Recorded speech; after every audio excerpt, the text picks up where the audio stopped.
Hello guys, আসসালামু আলাইকুম। আশা করি আপনারা সকলেই ভালো আছেন। আপনাদের দোয়া আল্লাহর রহমতে আমিও ভালো আছি। আমি জীবনের আজকে একটি নতুন ব্লগ ভিডিও করলাম। আমার ভিডিওটি আপনারা দেখতে থাকুন। আজকের ভিডিওটি হচ্ছে জামালপুর টু মাদারগঞ্জ আমার দাদুবাড়ি যাওয়ার ভিডিও। এখন যে ভিডিওটি দেখতে পাচ্ছেন এটি হচ্ছে জামালপুর রেল স্টেশনের পাশেই একটি ভাঙা কাঁচা রাস্তা। এখন চলে আসলাম জামালপুর গেট পার ফ্লাইওভারের নিচ দিয়ে। এখন সোজা চলে যাব 5 রাস্তার দিকে। গেট পার ফ্লাইওভার হওয়ার কারণে নিচের জ্যামটা অনেকটাই কমে গেছে।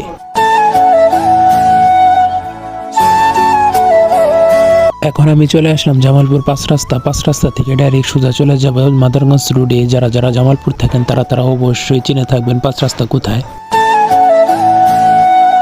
এখন চলে আসলাম 5 রাস্তা থেকে আজম চত্বর। এখন অবশ্যই এই জায়গার নাম আজম চত্বর নাই, কারণ 5ই আগস্টের পর এই জায়গার নাম পরিবর্তন করে দেওয়া হয়েছে বিজয় চত্বর। এখন যে ভিডিওটি করছি এই ভিডিওটি হচ্ছে আমার জীবনের প্রথম ব্লগ ভিডিও। যদি আমার ভিডিওতে কোনো ভুল হয় তাহলে অবশ্যই আপনারা আমাকে বলবেন, আমার কমেন্টে আমাকে জানিয়ে দিবেন। এখন আমি যাচ্ছি বীর মুক্তিযোদ্ধা শহীদ আমানুল্লাহ সেতুর উপর দিয়ে। আপনারা সবাই আমার ভিডিওটি উপভোগ করতে থাকুন।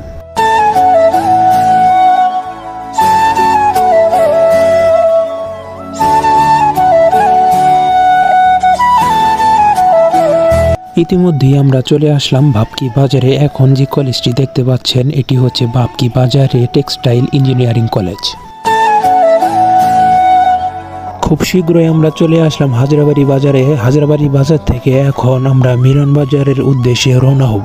মিলন বাজার যাওয়ার আগে আমি পরিচয় করিয়ে দিতে চাই আরেকটি সেতুর, যে সেতুটির নাম হচ্ছে দাঁতভাঙ্গা সেতু। আসলে আমার জানা নেই এখানে কি কারো দাঁত ভাঙছিল কি না ভাঙছে।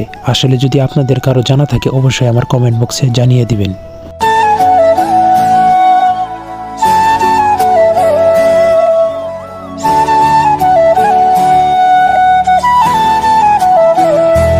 সো গাইস, এখন আমরা চলে আসলাম মিলন বাজার থেকে এখন আমরা চলে যাব জোরখালির দিকে। আমাদের ভিডিও যারা দেখছেন আমাদের পাশেই থাকুন, ভিডিওটি দেখতে থাকুন।